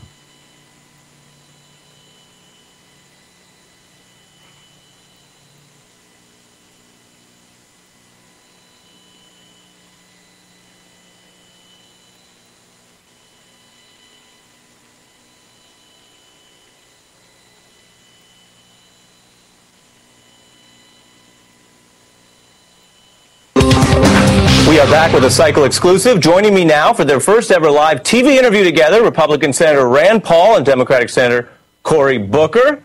Welcome, gentlemen. Are you guys having fun yet here? Your first live interview? We are. We're hoping that you're going to really entertain us and ask us some really tough questions. Well, let's start with this REDEEM Act that you have put forward. It basically reforms background checks, Senator Paul, to make it easier for ex-felons and low-level drug offenders to get jobs. Why is that important? I think people deserve a second chance. I think a lot of kids growing up make mistakes, and they deserve a second chance. And particularly if you don't want them to go back into the cycle of drugs and crime, you want them to be employed. And so the best way to be employed is not to punish them forever with maybe something they did wrong when they were a kid. And Senator Booker, what about employers who say they would like to know whether someone has a record? Well, is it relevant is a question, and if it's a non-violent crime, how long does sort of be a person be punished for this? So if you're 30 years into your career, and I've had people come to me with these cases, they did a non-violent drug offense for doing something, frankly, that the last 3 presidents have admitted to doing, and they're still having to check a box that they have a felony conviction for marijuana possession. So comes a time of proportionality, and for non-violent offenses, there should be a pathway for expungement that has to go back before a judge, as we allow, that has to have prosecutorial input. But this is actually within the societal interest, because we want people to be economically making contributions. And what we have a system right now is that we put up so many barriers. We deny people who come out of prison for nonviolent offenses so many things, from Pell Grants to safety net provisions, even business licenses. And so what Rand and I just wanted to do is say, hey, you know what? We have such high levels of recidivism. Right. In this country, we pay an egregious amount of money. Senator Booker, you mentioned those benefits. This bill actually would roll back part of the bipartisan 96 welfare law that President Clinton signed that was taking away food stamp and welfare benefits from some people who had committed offenses. Why do you do that, and what do you say to people who say, well, that law struck the right balance? Again, it's proportionality, and I think a lot of Americans understand that for nonviolent drug offenses, which from presidents to CEOs, a behavior that they may have themselves engaged in, it's not proportional to, for the rest of that person's life, to deny them some basic benefits. Take, for example, a guy is 40 years old, screwed up when he was 16 years old, loses his hours at the factory, needs to get food stamps or SNAP benefits, and we say absolutely not, because 30 years ago you had a nonviolent drug offense. And this is all about empowering, because our taxpayers pay way too much money for 3 out of 4 of our people recidivating because they don't see any economic opportunity. Right, and you've both pointed out there are racial disparities there, and that's part of what you want to do, reforming the war on drugs. Senator Paul, in your view, is the enforcement of the war on drugs racist? Well, I think it has a racial outcome, I think is a better way to put it. I think it's inadvertent, so I don't think everybody's plotting to make it that way. But you can't escape the facts that, 3 out of 4 people in prison are black or brown for drug problems. And frankly, I think it has to do with several things. It's easier to arrest people who live in poverty. It's easier to arrest people who live close together. It's easier to arrest people where there are more patrols going on. And then we also give government grants to the police force based on arrest and conviction records. So you think it's accidentally racist? Well, yeah, I think it has a racial outcome, and that's one reason. We should fix it whether it did or didn't have a racial outcome. But because it has a racial outcome, I think there's even stronger motivation that, if I told you, 10 people were being put to death that were black for every one, you'd be concerned, would there be a racial element to that? Yeah, I think it should give us more drive to fix the problem. But the problem really of the war on drugs is taking a lot of people who make youthful mistakes. It's punishing them for a lifetime. And I think if we can get them back into both voting as well as working, they're much less likely to get in trouble. And yet, Senator Booker, how we define the problem affects the approach we take. Is it a segregation problem that's race-based, or is it accidental? Do you think it's accidentally racist or explicitly so? I think you're complicating this far more than it needs to be. Rand said it very simply. This has a profound racially disparate impact, and we need to solve it using means by which we just take a dumb, broken system, frankly, and make it work for every American.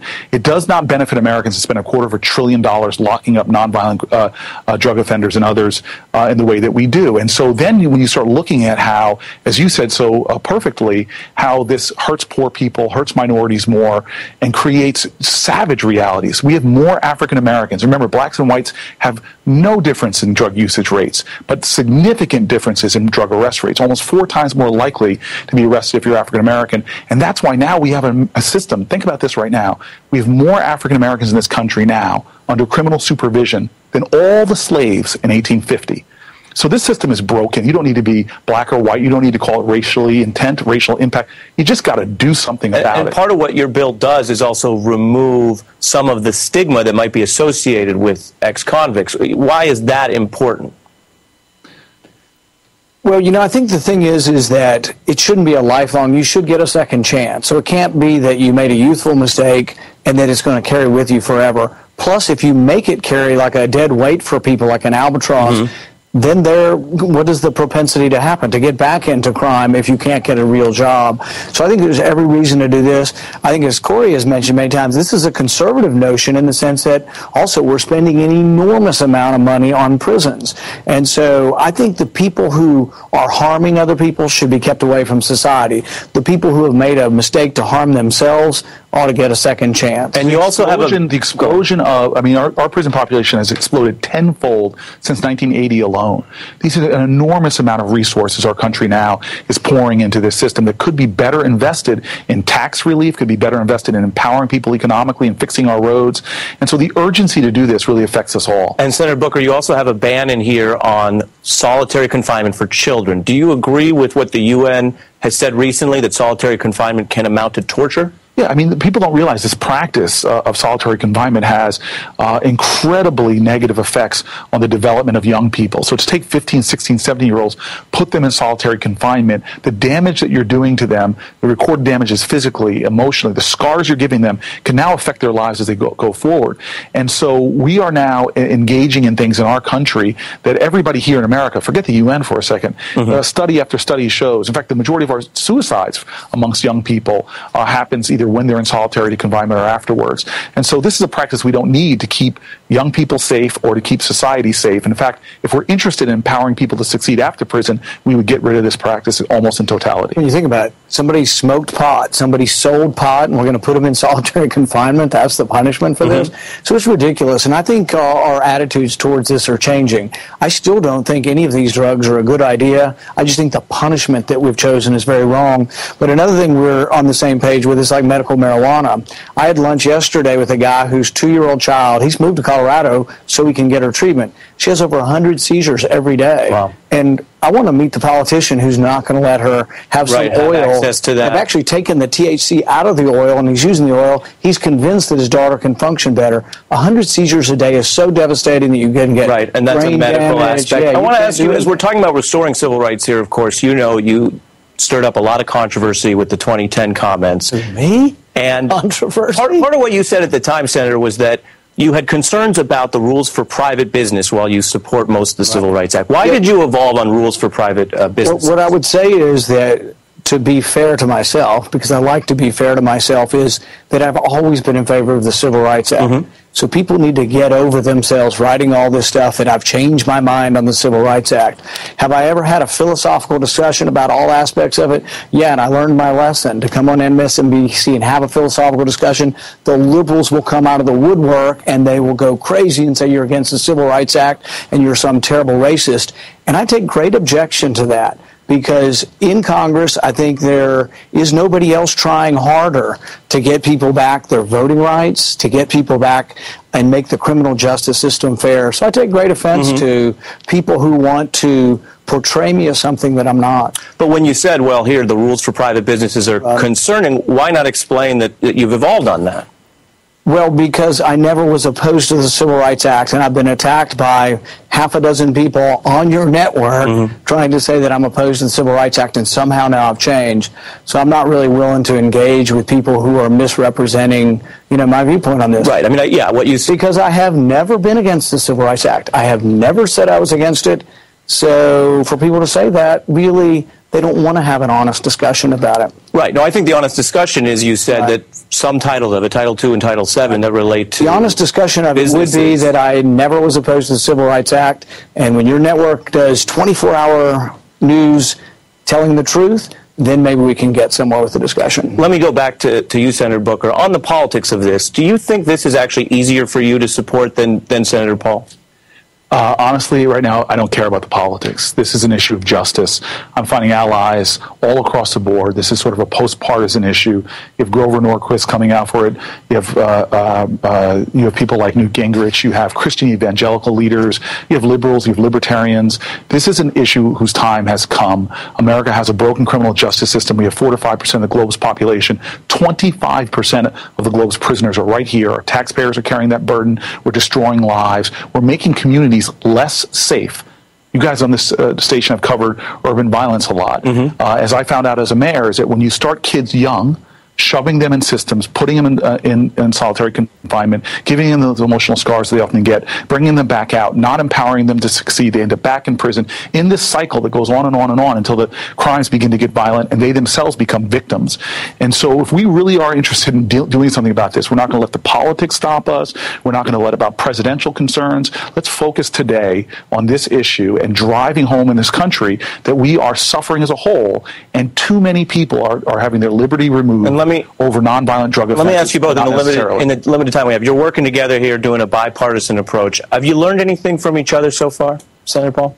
I think that when Senator Booker first came here, I thought he would be somebody that would be open to discussion, and I think he's proven to be that, and I think we work in a very collegial way, so we're actually looking for other opportunities, and one of the things that I've been interested in is a way we can do something to combat poverty in our large cities. And so we have a plan, something like Jack Kemp's enterprise zones, to try to stimulate economic activity, and we're hoping Senator Booker will take a look at it. Senator Booker? Just if you focus on fixing problems, you're going to find lots of allies, and it's great to find people on different issues across the aisle. It's been a pleasure to work with not just Rand Paul, but as you know, in Washington, so often your teams are working together. This has been a great pleasure, but we got to get this over the finish line. And you guys have had some fun. You posted a selfie together. The Hill just ranked him. That was all Senator Booker. It had nothing to do with that. I was sandbagged on the selfie. And Senator, the Hill just put out their most beautiful people list. You, Senator Paul, rank higher than Senator Booker. Does that sound right to you? You know, my comment on the whole thing is that if I got on any list, it must have been a really low bar. So I don't know how this happened. Senator Booker? I think this is the one part of the interview I will say no comment. No comment at the end. Senator Rand Paul, Senator Cory Booker, the Redeem Act, thank you both for telling us about your work here on criminal justice. You can also find more reporting on the criminal justice issues we talked about and Presumed Guilty at msnbc.com/presumed guilty. It's up there on the screen. Okay.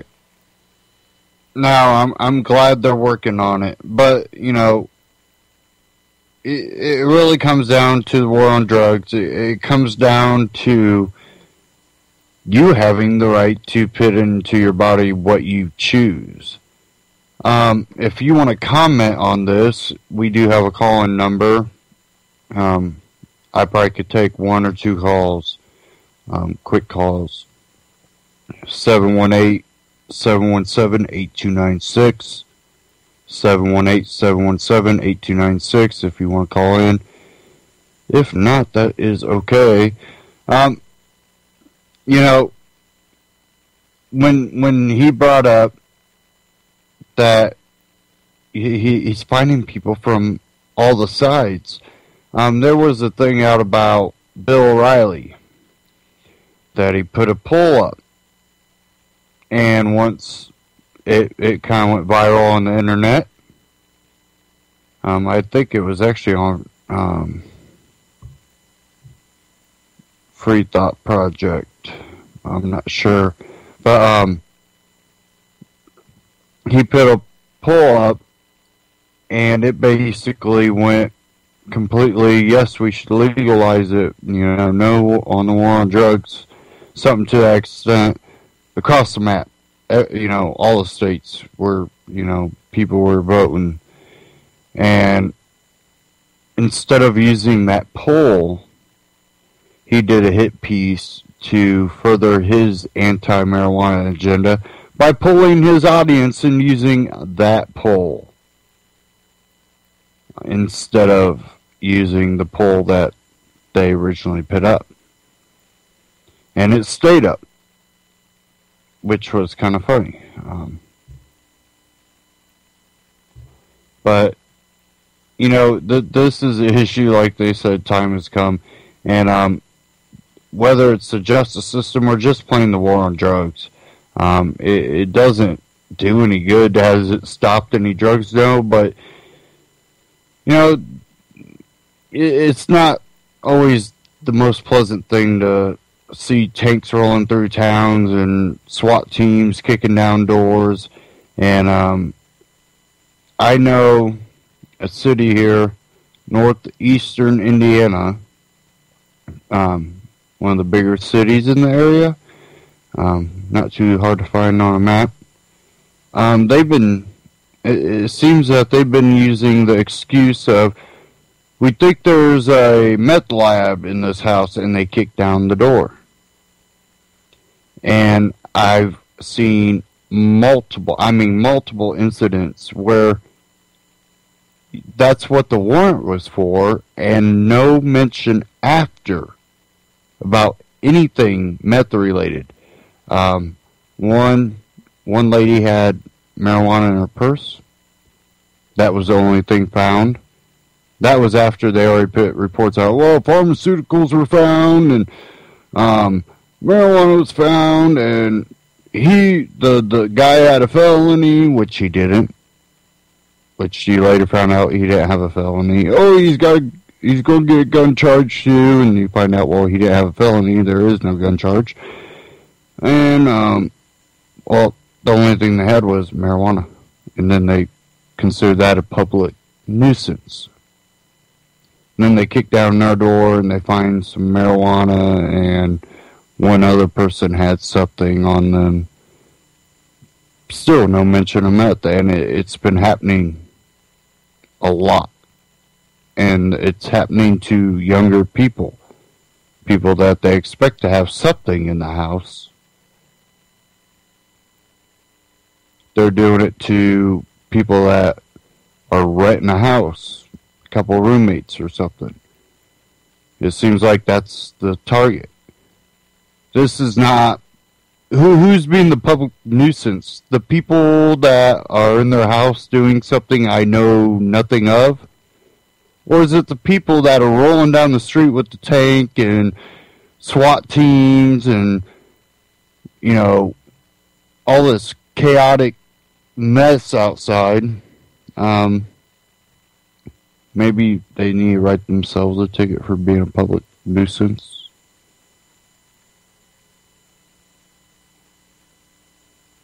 It's amazing that anymore, when you see someone charged with something, you almost have to automatically go, so that's what the police officer did? You know, assault on an officer. So you mean the officer slammed him into the ground, and when he tried to brace his fall, his hands were under his chest, therefore you beat him to, give me your hand, beat him with the nightstick, tase him maybe a little bit. That's resisting arrest, it seems, anymore. You know, just like the Garner thing, you know, completely unnecessary force. A lot of it, too, is they brainwash the police to think everybody's against them.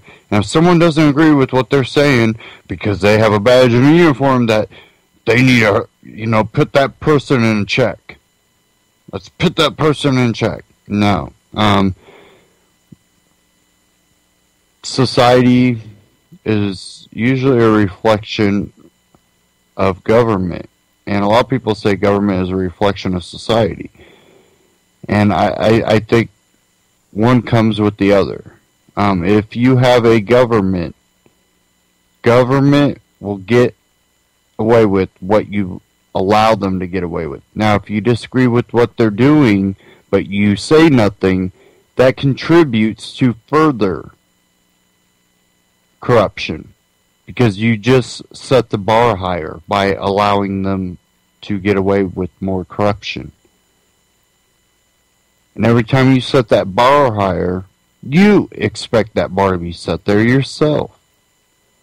So then when they pass that bar, you go, well, it's not that bad. We'll raise that bar back up.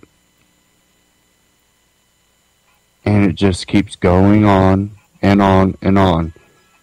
Until you're finally in a society that you can't breathe without permission. It's time for you to take a hold of your life and live free.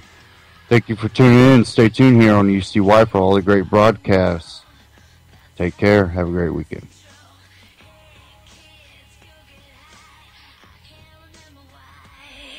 I waste my time.